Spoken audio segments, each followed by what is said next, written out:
What's up, YouTube? It's your boy King Mo back again with another video. Today we're going to be posting a Pokemon tier list. But not any tier list, a tier list of all the mainline Pokemon games. All the way from the Game Boy to the Nintendo Switch. Without further ado, let's get into this video. Like, comment, subscribe, and welcome to my Pokemon channel. So, I'm going to start this video off with a little disclaimer. This is my personal opinion. Everyone's entitled to their own opinion. By the way, forgive me for the ads on, I don't have an ad blocker. I'm not gonna do it, sorry. Bruh. But forgive me for if I offend anyone. Actually, I don't care. You know, I just want to put the disclaimer out. This is my opinion. I would love to hear you guys' thoughts in the comment section down below. That's what it's there for. But, you know, I want to start this off hot. And I'm just gonna say Pokemon Red and Yellow, Red, Blue, and Yellow is in F tier. F tier. F tier. What? Bro, what are you talking about, man? The reason why I'm going to just start off hot and put those games in F tier, because those are the first mainline Pokemon games. Though a lot of people have nostalgia when it comes to those games, those are the first games in the series, Black and White on the Game Boy, and Pokemon games has evolved drastically since those games been released. So I don't really feel comfortable putting them above the F tier. That doesn't mean they're bad games, per se. That just means, like, you know, they just aren't better than the rest of the games on this list. You know what I mean? Especially since we get deeper down the list, I'll give more credit to the games that deserve it. I want to say Crystal version is in D tier along with Gold and Silver. And the reason why I put them in D tier as well is because those are the second installments into the series of Pokemon. You know, so we had a new region, Johto region, new Pokemon got added to the scene. We have new legendaries.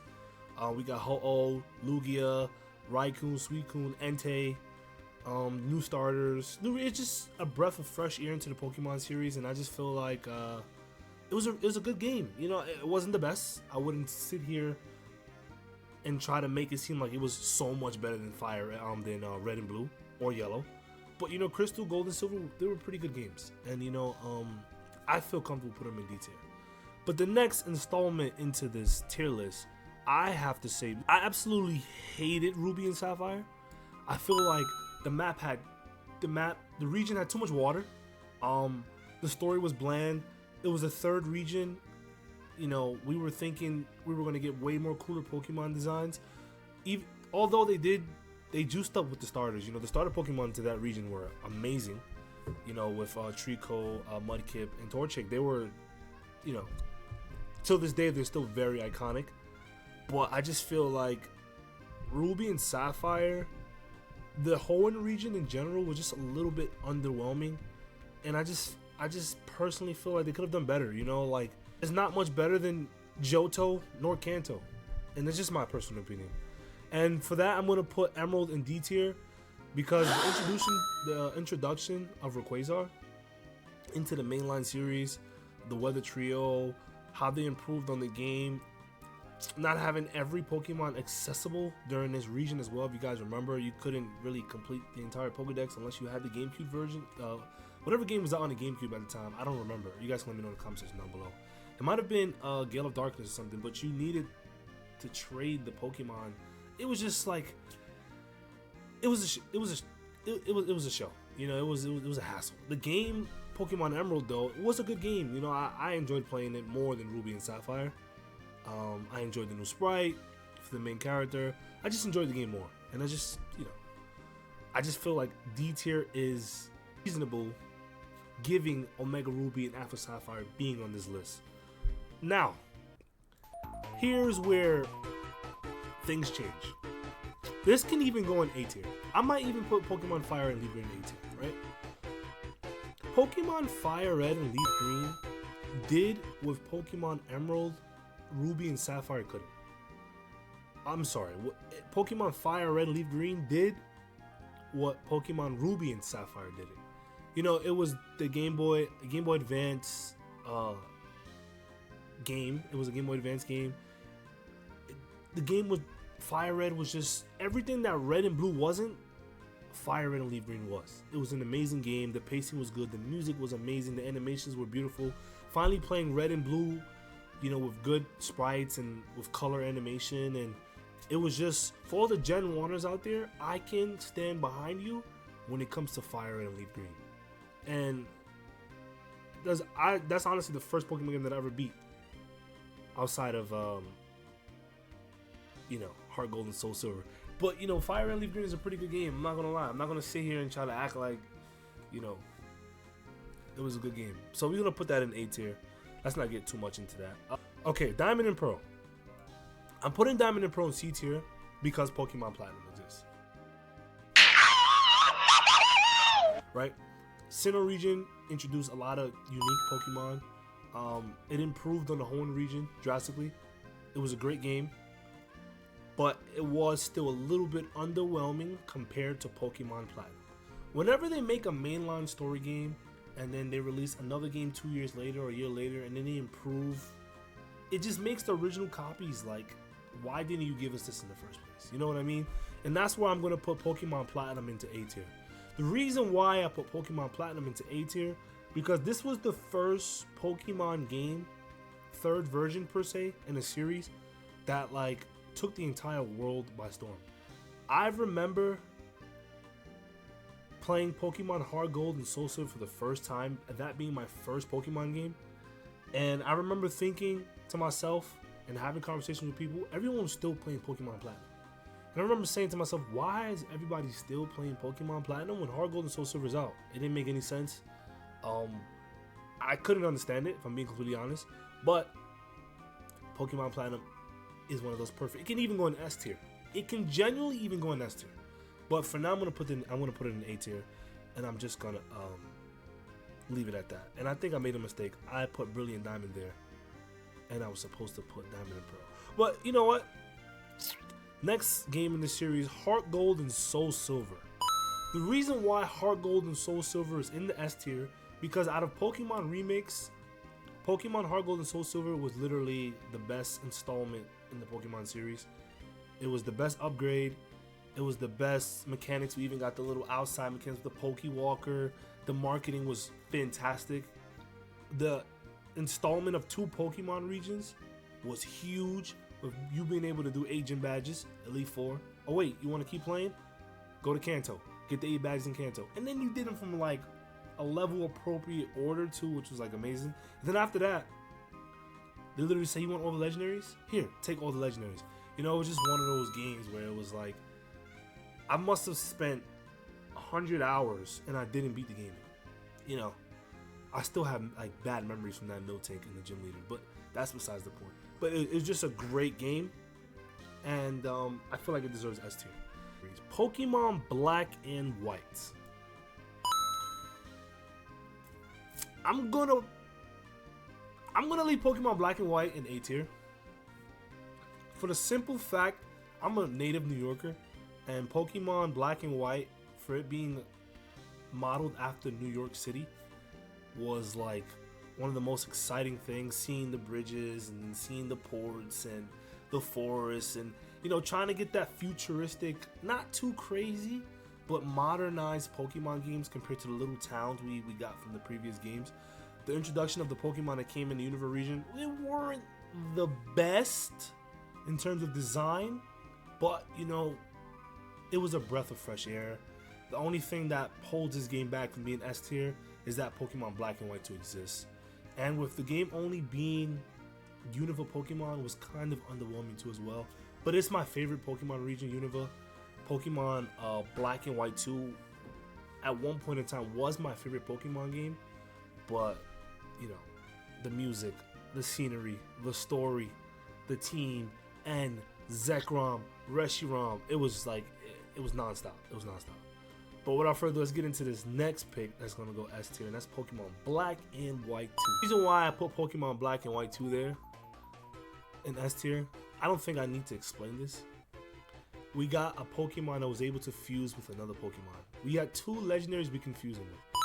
That DNA splicer literally like changed the shape of Pokemon, like the way we even know it. Like it changed the landscape and the direction what Pokemon games were heading in. You know, it's like you were able to take one Pokemon and then take another Pokemon and fuse it. Not all Pokemon could do it. Obviously, it was only Zekrom, Reshiram, and Kyurem.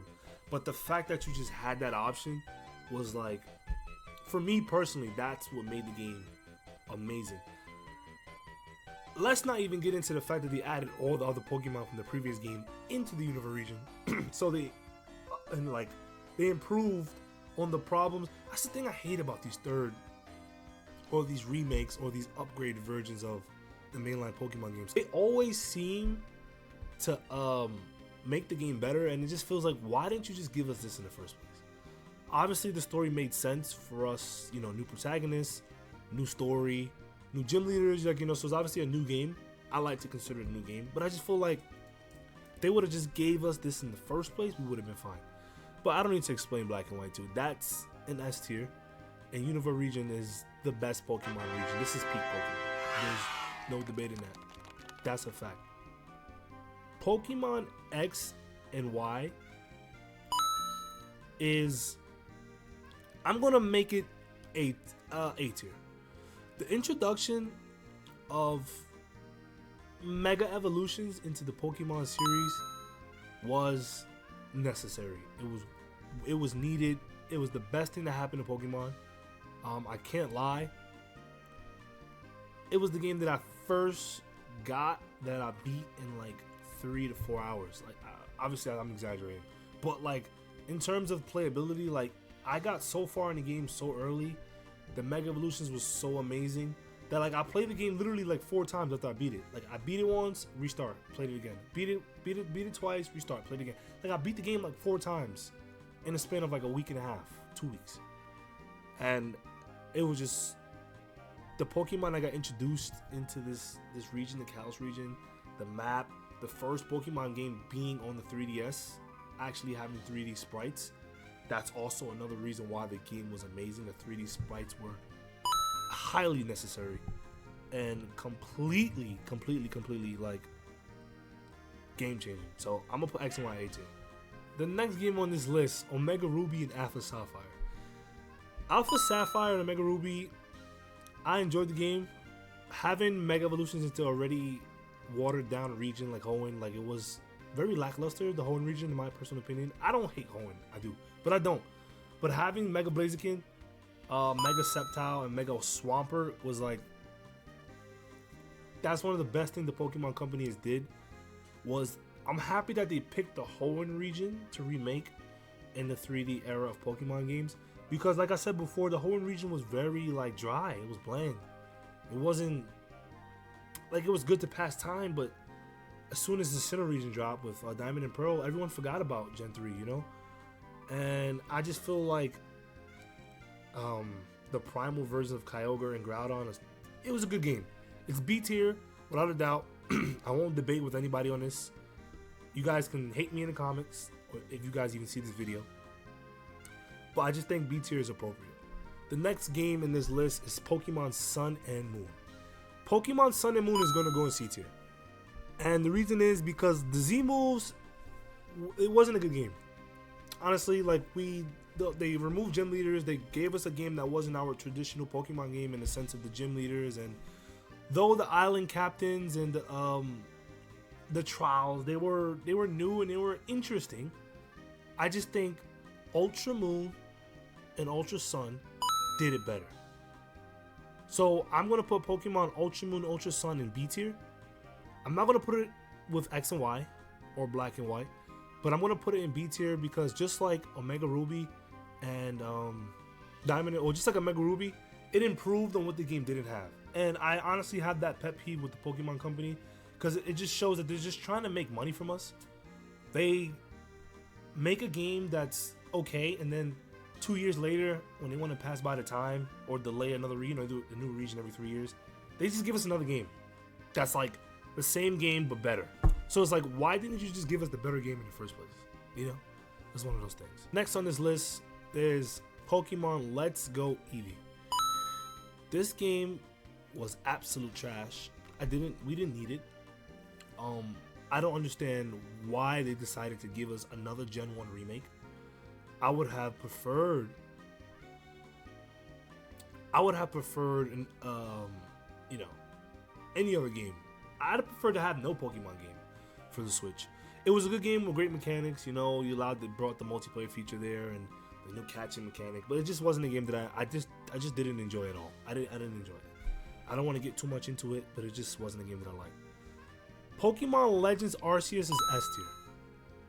The reason why I'm putting Pokemon Legends Arceus in S tier is because it was the best Pokemon game that's been created that wasn't a mainline Pokemon game. Like, it's the mechanics of the game, going to the past, the story, alpha versions, not having online, not having battles. You know, it just allowed you to connect with the actual game on a personal level.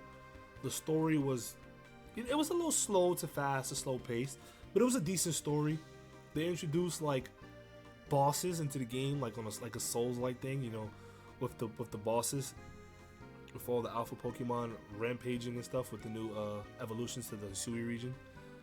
I thought the Pokemon travel system with Ursaluna and Braviary, Sneasler, I thought that was very interesting. That was our first look at an open world Pokemon game too as well. It just is an S tier game. It revolutionized Pokemon now. Pokemon would never be the same because of Legend Arceus. We're even getting a Pokemon Legends ZA, another Legends style game because of Pokemon Legends Arceus. So I just want to say congratulations to Pokemon Company for the first time doing something right. The next game into this installment is Pokemon Sword and Shield. Okay, hear me out. A lot of people didn't like Pokemon Sword and Shield. I personally like Pokemon Sword and Shield because it's the first Pokemon game that we had that allowed us to play DLC. You know, DLC is not something that we get from a Pokemon game whatsoever at all. We was able to get the Crown Tundra and I forget the other one, Olive Armor and Crown Tundra, right? That was the new legendary Urshifu, and then you have Calyrex, Shadow Rider, and being able to get Regidraco, Regieleki, the mainline story game, Gigantamax Pokemon, Gigantamax forms, Leon, I mean not Leon, what's this guy's name? I forget his name, but the best champion in Pokemon history was in this game. You know, he had the most balanced team. He had the best Charizard, you know, out of all the Charizard, Allens and everybody else. He had the best Charizard in the game. I just feel like the game was amazing. The gym system was a little bit different, and you know, they kind of try to incorporate the show into the game with the battle style and the Pokemon League per se, instead of having the traditional Elite Four. But I still think with the Gigantamaxing and all that stuff, another mechanic into the game, or gimmick as they say, it just made the game great. It was a great game. Alright, 2 games left. Last but not least, on the remakes, Brilliant Diamond and Shining Pearl, C tier.